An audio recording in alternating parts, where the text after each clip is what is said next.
우리에게 주시는 말씀 로마서 5장 1절에서 8절 말씀까지 함께 보도록 하겠습니다. 로마서 5장 1절에서 8절 말씀까지 함께 교독하도록 할까요? 제가 5장 1절을 먼저 읽습니다. 그러므로 우리가 믿음으로 의롭다 하심을 받았으니 우리 주 예수 그리스도로 말미암아 하나님과 화평을 누리자.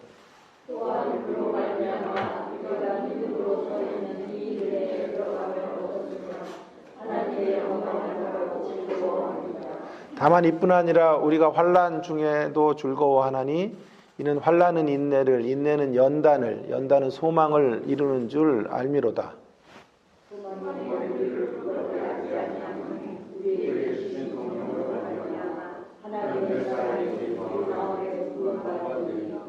우리가 아직 연약할 때에 기약대로 그리스도께서 경건하지 않은 자를 위하여 죽으셨도다.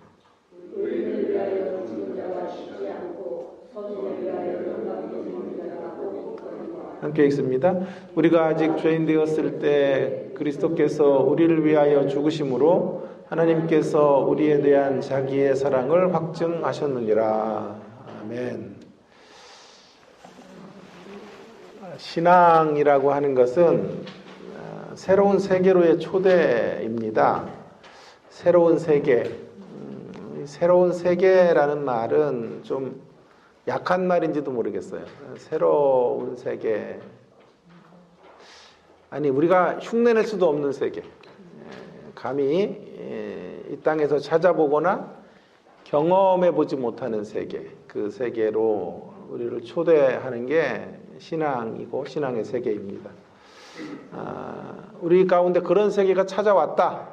그런 세계가 찾아왔다라는 것이 기쁜 소식의 시작점이에요. 그런 세계가 우리 가운데 주어졌다는 게 그러니까 기쁜 소식의 시작점이고, 또 그런 세계를 우리가 누리고 산다고 한다면 그 기쁜 소식의 절정이 되겠죠.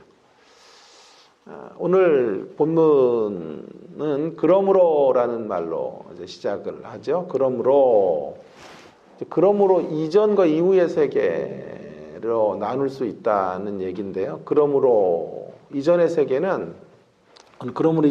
한마디로 얘기하죠. 우리가 믿음으로 의롭다 하심을 받았으니, 그러므로 이전의 세계는 크게 보면 1장부터 4장까지 지금까지 우리가 18번의 시간을 18주를 통해서 다루었던 내용들의 핵심, 그 핵심은 믿음으로 의롭다 하심을 받았다라고 하는 것이죠. 자, 그러므로 이전의 세계, 믿음으로 의롭다함을 받는 그러므로 이전의 세계를 우리에게 주어졌어요. 그 세계가. 그래서 새롭고 놀라운 세계죠. 이제 그러므로 이후의 세계는 뭐냐? 그러므로 이후의 세계를 이제 오늘 좀 이야기하고 있는데요. 그러므로 이후의 세계는 두 가지를 누리는 삶인데, 하나는 화평을 누리고 또 하나는 즐거워하는 삶이라 이제 성경이 이렇게 이야기하고 있습니다. 조금 있다가 우리가 좀 자세히 살펴보기로 하고요. 자, 그렇다면 그러므로 이전의 세계는, 그러므로 이전의 1장부터 4장의 믿음이 우리에게 주어지는 세계는 은혜의 세계이죠. 은혜의 세계. 그러므로 이후의 세계는 은혜로 믿게 된 우리들이 은혜 안에 강해지는 거죠. 우리의 분투와 몸부림을 통하여, 또 거기 안에 분투와 몸부림이 포함돼서 은혜 안에 강한 자로 서는 것이라고 말할 수 있겠습니다. 자, 이제 그러면 두 가지 이야기를 좀 해보려고 그래요. 그러므로 이후의 세계는 무엇이 있는가? 여러분, 제가 설교를 이제 새벽에 짧게 하는 거 아시죠? 오늘은 7시 전에 마칠 수도 있을 것 같아요. 자, 한번 달려가 보자고요. 자, 그러므로 이후의 세계에서 우리가 누리는 것이 두 가지인데, 하나는 화평을 누리는 거죠. 화평을 누리는. 그러므로, 자, 보실까? 1절을 볼까? 그러므로 우리가 믿음으로 의롭다 하심을 받았으니 우리 주 예수 그리스도로 말미암아 하나님과 화평을 누리자. 여기 중요한 하나님과 화평을 누리는, 그리스도로 인하여 하나님과 화평을 누리자, 이렇게 성경이 말하고 있죠. 청유형으로 지금 말씀하고 있는데요. 사본에 따라서 또 번역에 따라서 서술형으로 봐도 된다라는 두 가지 주장들이 있어요. 화평을 누리자라고 하는 거 그렇게 해야 합니다라는 뜻이고 그렇게 하도록 합시다라고 권유하는 거고 또 한 가지 해석은요. 화평을 누리고 있습니다라는 서술형이죠. 화평을 누리고 있습니다. 이렇게 후자가 더 좋을 것 같아요. 그래서 하나님과 이제 우리가 믿음으로 그러므로 믿음의 세계 안으로 들어왔으므로 그러므로 그 이후에는 뭘 누려요? 하나님과 화평을 누리고 있다.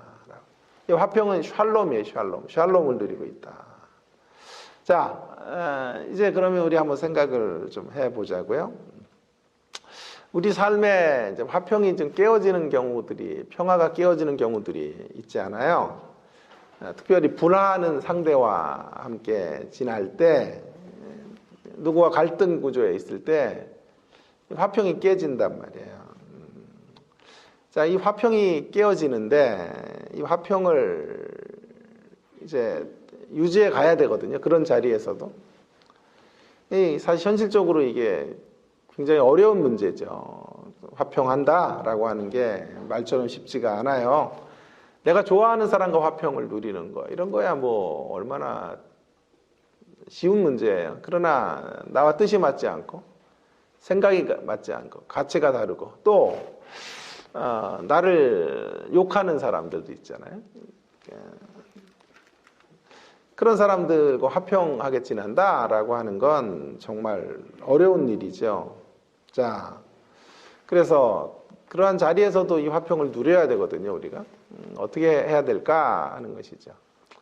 한 두 가지 정도 좀 간략한 처방을 좀 제가 내린다면 그러한 자리에 있다고 해도 사람들과 불화하는 자리에 있고 화평이 깨어지는 그런 관계 안에 가족의 관계 안에 또 직장 안에 동료와의 관계 안에 또 사회적으로 그런 사람들과의 관계 안에 있다고 한다면 무엇보다도 중요한 것은 이렇게 말씀드리고 싶어요. 그런 자리에서도 하나님과의 화평은 누려야 된다 이렇게 말하고 싶은데요. 하나님과 화평하다면 할 수 있다면 형제와 화평하지 못하는 것으로 하나님과 화평한 그런 관계로 나아가는 것에 대하여 정죄받으면 안 된다라고 하는 것이죠. 정죄당하면 안 돼요.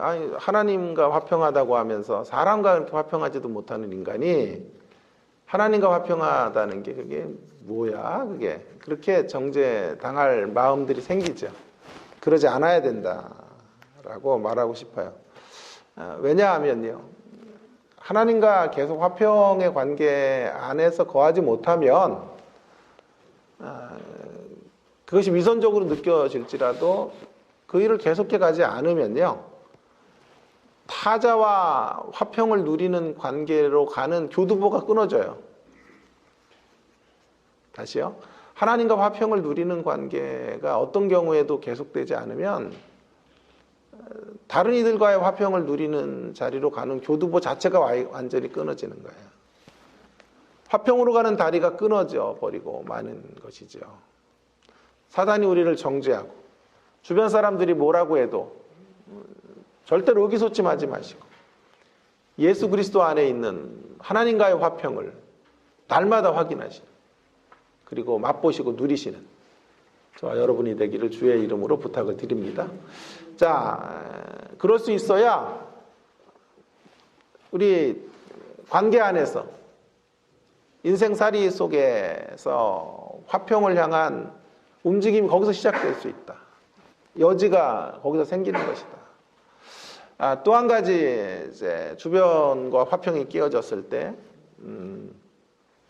너무 적극적으로 화평을 이루려고 하지 말라. 네, 그런 말씀을 드리고 싶어요. 무슨 이야기인가? 이런 그러니까 우리가 해야 될 일은요. 화평이 깨어진 자리에서 우리가 화평할 수 있다, 평화할 수 있다라는 이상적 구호나 그런 몸짓으로는 안 된다는 거예요. 그건 어려운 일이죠.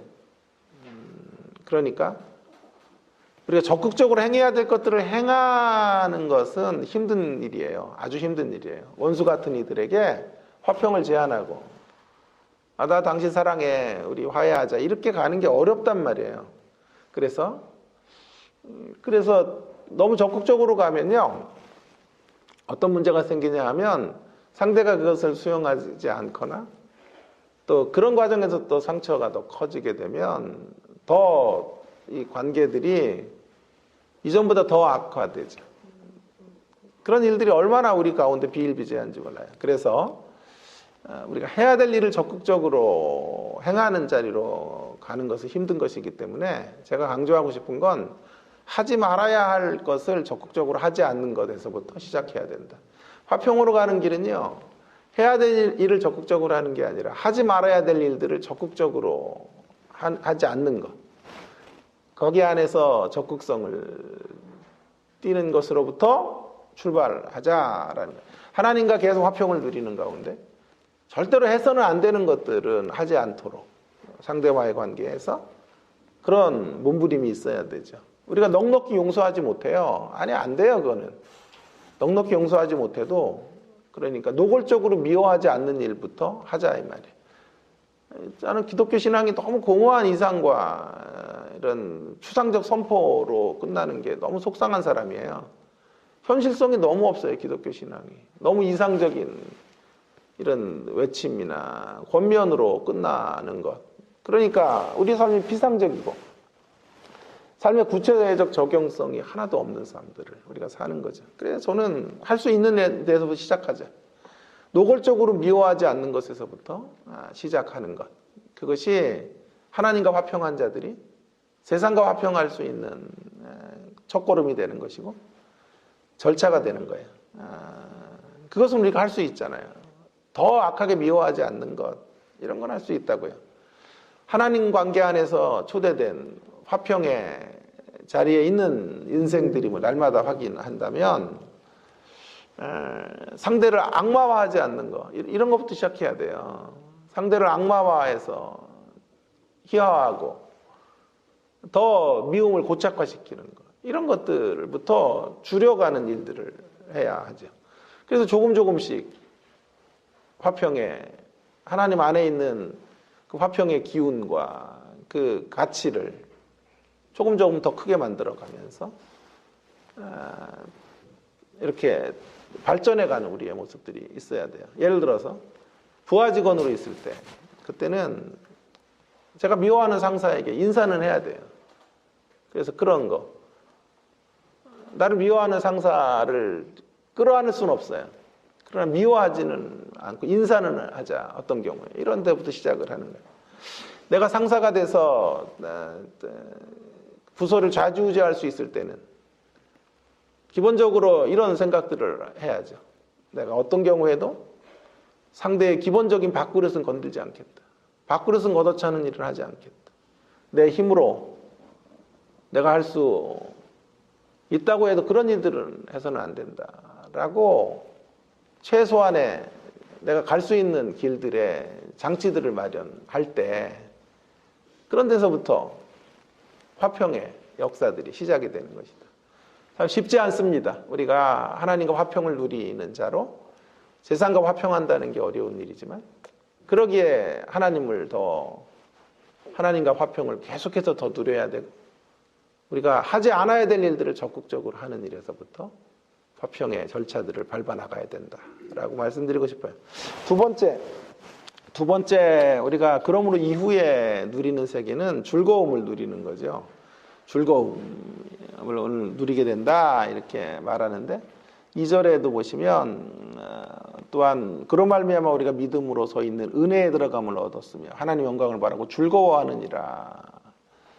즐거워한다 라고 하는 것, 이 즐거움이라고 하는 게 또 하나님 안에서 우리가 누리게 되는 11절에도 보세요. 11절에도 보면 그뿐 아니라 이제 우리를 화목케 하신 우리 주 예수 그리스도로 말미암아 하나님 안에 또한 즐거워하느니라. 즐거워한다 이런 이야기들을 계속하고 있죠. 그런데 3절에 또 나왔는데, 3절에 다만 이뿐 아니라 우리가 환난 중에도 즐거워. 주님이 이루신 것 때문에 즐거워하는 거는 이해가 되죠. 2절은. 근데 이제 그 수준이 어디까지냐 하면 환난 가운데서도 즐거워할 수 있다. 환난 가운데서도 고난 중에서도 즐거워하는 자리까지 가는 수준을 우리가 누리는 거죠. 믿음 안에 들어왔다라고 하는 건 바로 이런 수준으로 갈 수 있는 사람의 길로 초대됐다라고 하는 것이죠. 그러니까 고난 중에서도 즐거워한다라고 하는 건 고난을 만날 때 환경이 주는 어려움 속에 고착되는 게 아니라 고난 속에서도 즐거워하는 것은 뭐죠? 환경이 주는 어려움이 아닌 그분이 주신 호의를 계속 기억하는 거예요. 그분이 주신 은택을 계속 생각해 보면서 즐거움을 잃어버리지 않는 거예요. 그렇게 서 있는 거죠. 아니 어쩌면 고난의 목적 중에 하나도 이런 것인지 모르겠어요. 정말 하나님 안에 즐거워할 수 있는 우리의 삶의 모든 것들이 우리 뜻대로 이루어지지 않는 자리에서도 하나님으로 인한 즐거움은 우리 안에 계속 남아있는지 그것을 점검하는 시간들이 고난의 시절, 고난의 터널을 지나갈 때 검증하려고 하시는 것이 아니겠나 하는 생각을 해보게 됩니다. 그러기 위해서는 내가 지금 누리고 있는, 내가 맛보고 있는 이런 환경의 어려움이 아닌 그 어려움 속에 있지만 그동안 하나님이 나에게 이끌어 오셨던, 나에게 허락해 주셨던 수많은 은총의 선물들이 어떤 것인지를 깊이 묵상하는 가운데, 생각해 보는 가운데 얼마나 다함없는 축복으로 우리의 인생 가운데 함께 하셨는지 그런 하나님의 은총을 고난의 자리에서 뚜렷하게 확인할 수 있어요. 아니 그것이 뚜렷해질 수만 있다면 우리의 내적인 기쁨을 가지고 환경의 고단함과 힘듦 속에서도 내적인 기쁨을 가지고 주님의 이끄심을 잠잠히 바라보며 나아갈 수 있게 될 것입니다. 자, 계속해서 고난 중에 자랑하고 즐거워할 수 있는 이유를 이제 사도 바울은 말하죠. 3절에 이렇게 말하죠.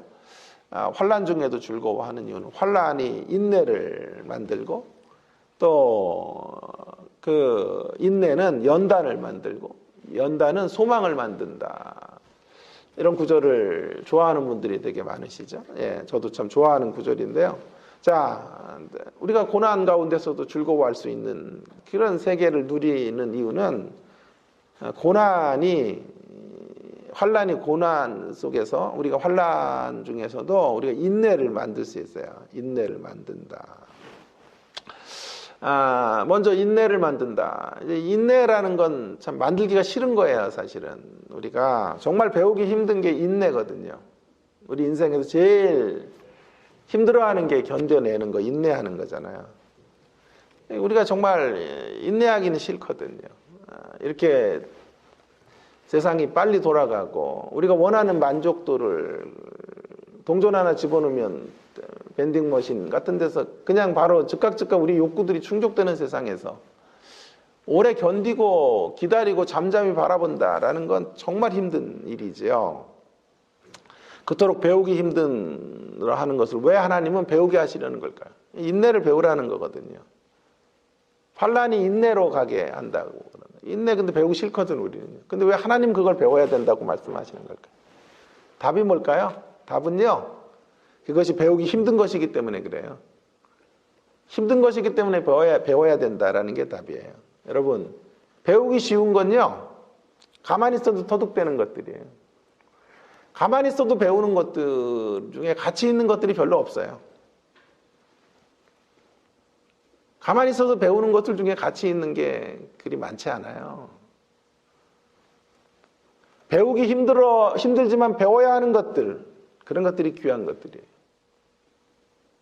우리는 이 문제 가운데 하나님의 판단과 지혜를 믿으셔야 되고 존중하셔야 돼요. 그분이 인내를 배우기 우리가 힘들어하지만 배워야 한다고 했다면, 배워야 할 목록으로 선정하셨다면 우리는 그걸 신뢰하고 힘들지만 인내하는 법을 배워가야 돼요. 자, 이제 그 다음 요소 안에 인내가 왜 이렇게 중요한지를 이제 알게 돼요. 인내는 또 뭘 만드냐 하면 인내가 얼마나 귀한 건지 하는 걸 아시려면 인내가 연단을 만든다 이렇게 말해요. 연단이라는 말은 조금 어려운 말인데요. 연단이라는 말은 영어로 말하는 캐릭터를 만든다 이런 뜻이에요. 검증된 기질, 인내 가운데 이제 기질들이 검증되어지고 성격들이 만들어지는 거예요. 그런 인내가 값어치 있는 거라고요. 그래서 한마디로 인내는 인격을 만든다라는 말이에요. 연단이라는 말은 그래서 다른 말로 인격이 세워지는 인격. 환란이 인내를 만들고 정말 인내하기 싫은데 그 인내의 자리를 지나가야 사람이 만들어져요. 사람이 환란을 인내하는 가운데 사람다운 사람으로 빚어지는 거예요. 그러니 인내가 얼마나 소중한 건지 아시겠죠? 인간답게 되려면 인내하는 과정들을 지나가야 돼요. 견딜 수 있을 때 견뎌봐야 되고 참아봐야 되고 그렇게 버텨내는 시간들을 가져야 거기 안에서 검증되고 불순물이 제거되어 온전한 인격의 사람으로 빚어져 가는 거예요. 자, 그 다음에 환란은 인내는 뭘 만들어요? 인격을 만들고. 그래서 주님 안에서 검증된 인격으로 변해가면서 이제 어디로 가요? 연단은 소망을 만드는 자리로 간다. 이거 조금 잘 납득이 안 되죠? 연단과 인격이 만들어지면 소망을 만든다라는 건 쉽게 이렇게 연결이 안 되는데요.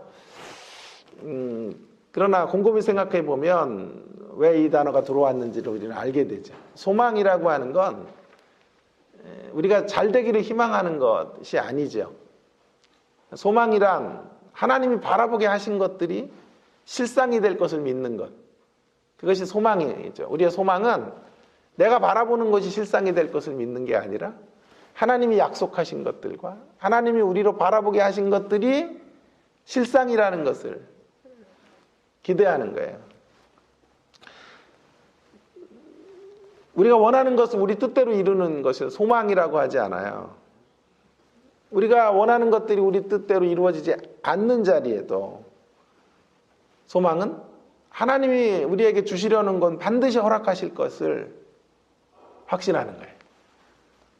그걸 기다리는 거예요. 영광스러운 미래가 있다고 우리 가운데요. 그래서 그 영광스러운 미래가 있고 약속의 성취의 자리로 우리는 나아가고 있다고. 그걸 소망하는 거예요. 소망. 하나님 안에서 빚어진 인격을 갖고 또 우리 가운데 계속해서 삶의 곤고함이 있지만 우리는 소망하는 사람이에요. 이렇게 우리를 핥고 지나가는 것들에 의해서 우리의 소망이 끊어지지 않아요. 우리가 원하는 걸 다 이루지는 못해도 하나님이 우리를 통해 이루시려고 하는 일들은 반드시 이루어진다. 할렐루야.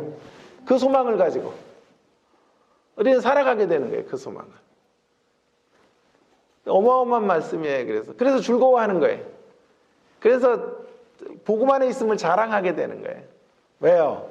환난에서도 즐거워하는 이유. 환난이 인내는 인격을 만들고 그 하나님 안에서 형성된 인격으로 인하여 하나님의 약속을 소망하고 하나님 우리의 인생을 가장 복된 자리로 그분의 계획 가운데 이끌어 가신다는 것들을 확신하며 그 하나님을 어떤 경우에도 바라볼 수 있는 인생이 되는 것이죠.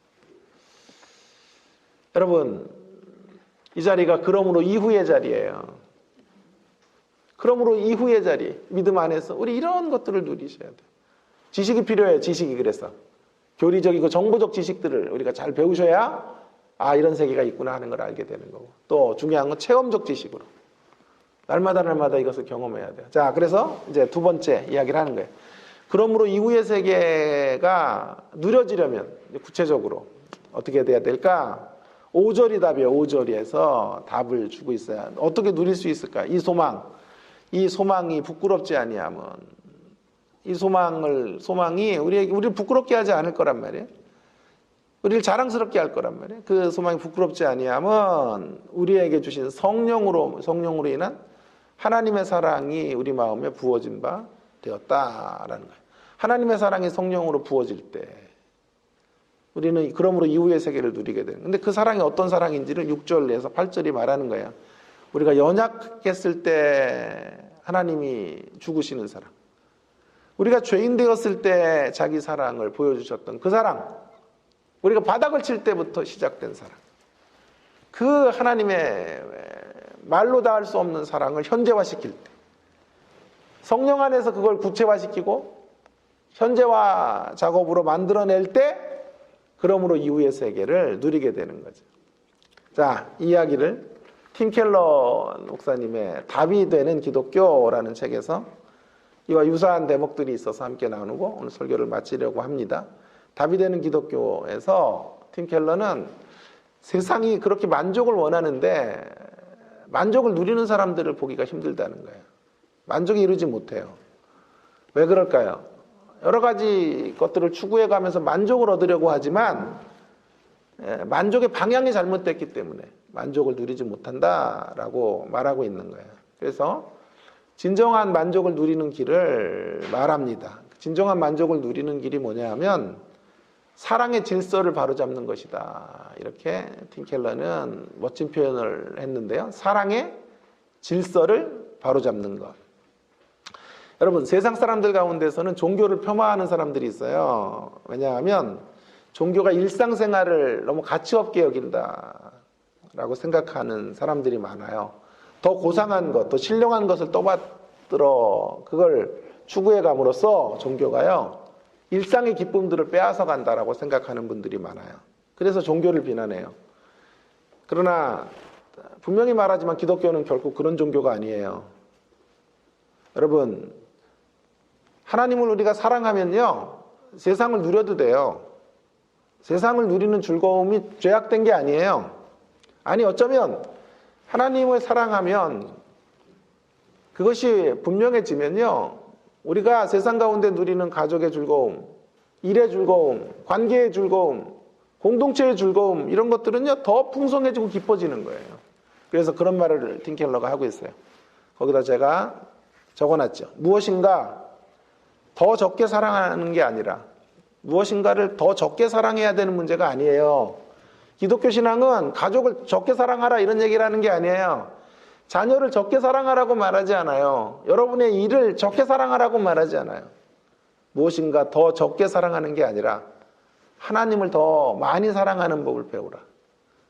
그리하면 나머지 모든 것을 사랑하는 데서 오는 만족이 훨씬 커질 것이다. 이게 기독교예요. 그래서 사랑의 질서를 바로잡으면 돼요. 사랑의 질서 속에 제일 우선순위에 하나님을 둬야 돼요.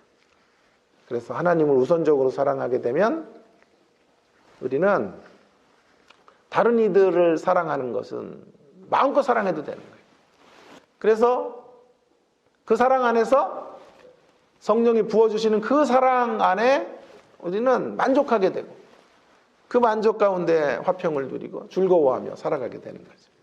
다른 대상을 사랑하지 말라가 아니고요, 다른 대상에 대한 사랑을 억누르라고 말하지 않아요. 오직 최고의 사랑을, 우리의 최고의 사랑의 방향을 하나님께 틀어라 말하고 있어요. 그러면 하나님이 1등이 되면, 그러면 진정한 만족이 이루어질 것이다. 자, 이게 팀 켈러의 이야기고요. 이제 팀 우제로 제가, 팀 켈러와 팀이 된 제가 조금 첨언을 하겠습니다. 좀 팀 켈러의 이야기가 좀 오해가 될 수 있을 것 같아서 팀 켈러보다 제가 더 잘났다 이런 얘기를 하는 건데 여러분은 이해하시나 모르겠어요. 보충적인 설명을 좀 해볼게요. 자, 근데 팀 켈러의 말에 좀 위험이 있을 수 있어요. 왜냐하면 1등이 된다는 게, 하나님이 1등에 놓아 사랑의 질서를 하나님을 1등으로 놓고 다른 대상들을 사랑하면 된다는 건데, 이게 조금 위험할 수 있어요. 왜냐하면 이스라엘 민족들을 보세요. 이스라엘 민족의 역사 속에 하나님이 1등이 아니었던 적이 한 번도 없어요. 하나님은 언제나 1등이었다고요. 그런 2등의 바알도 있고 아세라도 있고 이랬단 말이에요. 그래서 타락했다고요. 그래서 팀 켈러 목사는 사랑의 질서를 만들어서 하나님을 1등으로 놓으면 된다고 했지만 조금 첨언이 필요한 것 같아요. 여기 1등이라고 하는 말을 저는 절대적인 것이 되어야 된다. 하나님의 사랑이 절대적인 것이 될 때 나머지는 상대적인 가치로 사랑하게 되는 거예요. 그래서 하나님의 사랑이 절대적인 게 된다는 건 하나님의 사랑을 중심에 놓아야 돼요. 우리 존재의 중심에는 하나님의 사랑밖에 없어요. 그 존재의 중심에 하나님의 사랑이 작동해야 나머지 사랑의 대상들을 사랑하게 돼요. 그 사랑 안에서 만족하게 되고 그 만족 안에서 기독교 신앙의 세계들을 누리게 되는 거예요. 자, 뭘로 설명하면 좋을까요? 바퀴로 설명하면 좋을까요? 바퀴를 보세요. 바퀴의 중요한 건 원형 틀이에요. 그죠? 원형 틀에 축을 달지요.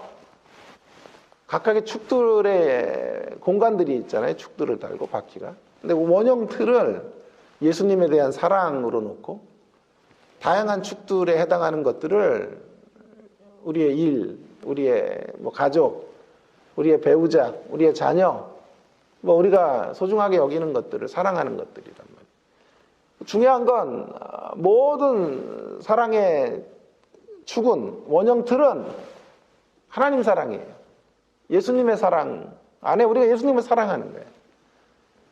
그 틀로부터 이탈한 축은요, 만족한 삶을 살 수가 없어요.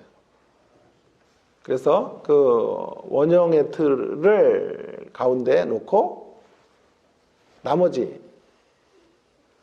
원형의 틀이 존재할 수 있다면 나머지 축에 해당하는 것들을 사랑하는 건 아무 문제가 되는 게 아니에요. 그래서 제가 이렇게 말했죠. 하나님의 사랑을 넘버원으로 놓는 게 아니라 하나님의 사랑을 온리원으로 놓을 때, 유일한 사랑으로 놓고 절대적인 사랑, 하나님의 사랑이 우리의 존재의 중심일 때 다른 대상을 마음껏 사랑해도 되는 거예요. 다만 죄를 빼고는요. 우상을 빼놓고 나머지 모든 것들을 사랑하면 되는 거죠. 그때 우리는 그 성령 안에 부어진 그 주님의 사랑, 그 사랑으로 인하여 하나님을 사랑하는 그 사랑으로 인하여 우리는 기독교의 세계를 누리게 되는 거죠. 그래서 그러므로 이후의 세계가 이 성령으로 부어진 사랑으로 인하여 그림의 떡이 아니라 누림의 떡으로 우리 가운데 돌아오게 될 것입니다. 이 기독교 신앙의 풍성한 세계들을 이제부터 누리시고 맛보시고 늘 우리의 삶 속에서 체험하시고 그리고 여러분이 누리고 맛보고 체험한 것들을 다른 이들에게 알려주고 우리 가운데 흘러 넘치게 해서 다른 이들이 우리가 그리스도 안에 이 풍성한 세계를 살고 있는 것들을 보고 그것으로 인하여 주님 앞으로 나오게 되는 역사들이 우리를 통해 펼쳐져 가게 되기를 주의 이름으로 축원합니다. 함께 기도하겠습니다. 동성으로 같이 기도하겠습니다. 오늘 그러므로 이후의 세계를 누리자. 그러므로 이후의 세계가 무엇입니까? 하나님과 화평하게 사는 거죠. 그리스도 예수로 인하여 하나님과 화평한 자로. 또 더 중요한 포인트는 즐거워하며 사는 거예요. 환난 중에서도 즐거워할 수 있는 삶. 어마어마한 삶의 세계 아니에요? 세상이 감히 흉내조차 낼 수도 없는 삶의 자리를 우리는 그러므로 이후의 세계, 믿음으로 구원 받았으니까 이 세계를 누려야 돼요. 환난은 인내를 만들어요. 인내를. 여러분의 환난이 인내를 만들어가고 있나요? 인내를 잘 하셔야 돼요. 그 인내는 그래서 인격을 만들어요. 우리의 인격. 성숙한 인격이 환난 속에서 만들어져, 인내 속에서 만들어져. 연단이 우리를 소망의 자리로 가게 할 것입니다. 이 세계를 누리는 길은 뭐예요? 하나님의 사랑이 성령 가운데 우리 가운데 부어지게 돼요. 우리가 하나님을 사랑하게 될 때, 하나님 우리의 중심에 놓고 하나님을 넘버원으로 놓는 정도가 아니라 하나님 온리원으로 놓고 하나님 우리의 삶의 중심 축으로 놓고 다른 사랑의 대상들을 다 상대화시키며 사랑하게 될 때, 그때 우리는 신앙의 세계를 누리게 될 것입니다. 하나님 한 분을 뜨겁게 사랑하는 우리.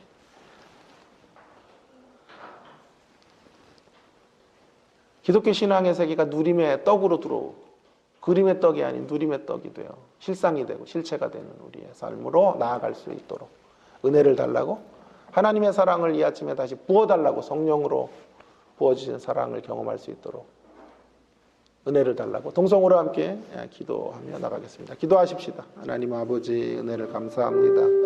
오늘도 저희들에게 그러므로 이후의 세계에 대하여 하나님 또 말씀해 주셔서 감사합니다. 하나님 아버지, 하나님의 말씀에 붙들림 받아요.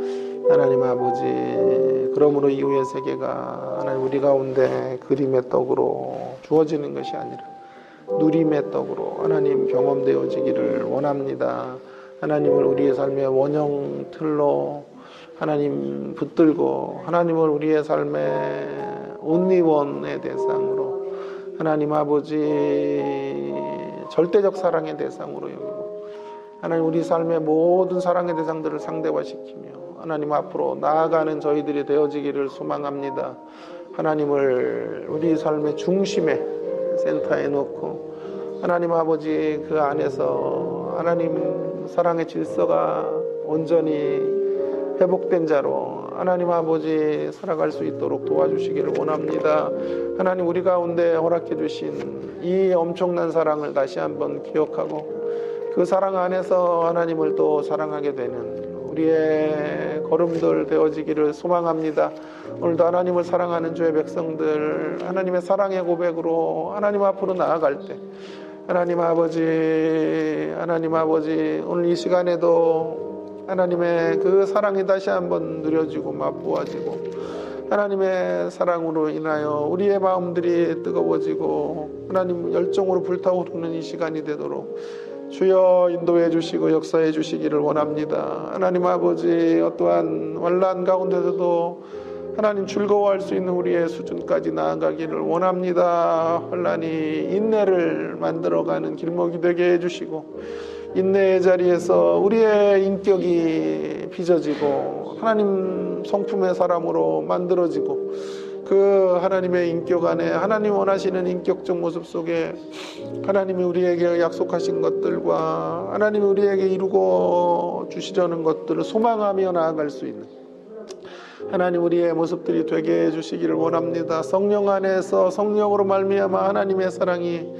우리 마음에 부어지게 해주시고 하나님 그래서 그 사랑으로 다시 한번 거듭나게 하시고 그 사랑의 열기로 우리가 회복되는 역사들을 주여 이 아침에 다시금 경험할 수 있도록 주여 도와주시고 역사해 주시고 하여 기독교 신앙이 하나님 아버지 그러므로 이후의 세계로 우리 가운데 풍성하게 넉넉하게 누려질 수 있도록 주여 인도해 주시고 역사해 주시고 함께하여 주시기를 간절히 원합니다. 우리 주님의 십자가 교회 주님의 사랑으로 함께 모인 공동체가 되게 해주시고 날마다 이 풍성한 사랑들이 서로에게 나누어지고 그 사랑으로 서로를 격려하고 하나님으로 인한 그 사랑의 공동체를 이루어갈 수 있는 주여 귀한 공동체로 귀한 하나님의 사람들의 모임으로 주여 우리 교회를 축복해 주시고 인도해 주시고 함께 해 주시기를 간절히 원합니다. 역사하여 주시옵소서.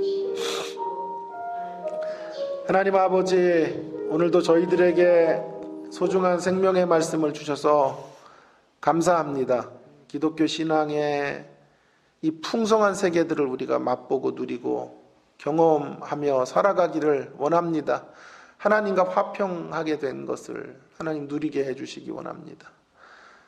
늘 환난 속에서조차도 기뻐하는 우리가 되며 즐거워하는 우리가 될 수 있기를 간절히 원합니다. 환난 속에서 하나님 힘들지만 인내하는 법을 터득해 가게 하여 주시옵시고 그 인내 가운데 하나님 우리의 인격들이 온전히 세워지고 향기나는 하나님의 사람으로 빚어져 갈 수 있도록 도와주시고 그 인격의 성숙함을 통하여 더욱더욱 하나님의 역사들을 기대하고 소망하고 하나님이 이루실 완성의 때를 바라보며 소망 가운데 즐거워하며 걸어가는 저희들 되어지기를 간절히 원합니다.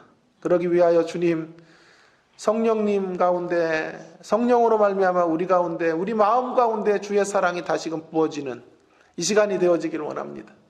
우리가 어떠한 사랑을 받았고 어떠한 사랑 가운데 있는지 우리가 죄인 되었을 때 우리가 연약할 때 하나님의 사랑이 시작되었고 그 사랑 가운데 지금도 우리가 존재하고 있고 영원토록 이 사랑으로 우리를 이끌어 가실 주님을 바라보며 다시 한번 그 사랑에 감염되고 전염된 인생의 길을 걸어갈 수 있는 저희들 모두가 되게 하여 주시기를 원합니다. 사랑의 질서들을 다시 한번 구축해내는 저희들이 되게 해주시고 우리 하나님을 우리 인생의 넘버원, 아니 넘버원을 지나 온리원의 자리에 놓게 하시고 하나님을 우리의 삶의 중심축으로 놓고 중심 틀로 놓고 그리고 그 중심 틀 가운데 축들이 돌아가게 하는 삶들을 살아갈 수 있도록 도와주시기를 원합니다. 하나님을 뜨겁게 사랑하는 가운데 형제를 사랑하게 하시고 이웃들을 사랑하게 해주시고 우리가 사랑해야 될 것들을 풍성히 사랑할 수 있는 자리로 나아갈 수 있는 주님의 십자가교회 모든 성도님들이 되게 하여 주시옵소서. 그러므로 이후의 세계가 주여 그림의 떡이 되지 않게 하시고 기도합니다. 누림의 떡으로 들어오게 하셔서 날마다 풍성한 기독교의 세계들을 맛보고 누리고 경험하는 주의 백성들이 다 될 수 있도록 인도하여 주시옵소서. 이 시간 또 기도의 시간을 통해 하나님과 사랑의 깊은 교제를 나누는 소중한 시간으로 함께해 주시기를 원합니다. 감사합니다. 이 모든 말씀 예수님 존귀하신 이름으로 기도 올리옵나이다. 아멘.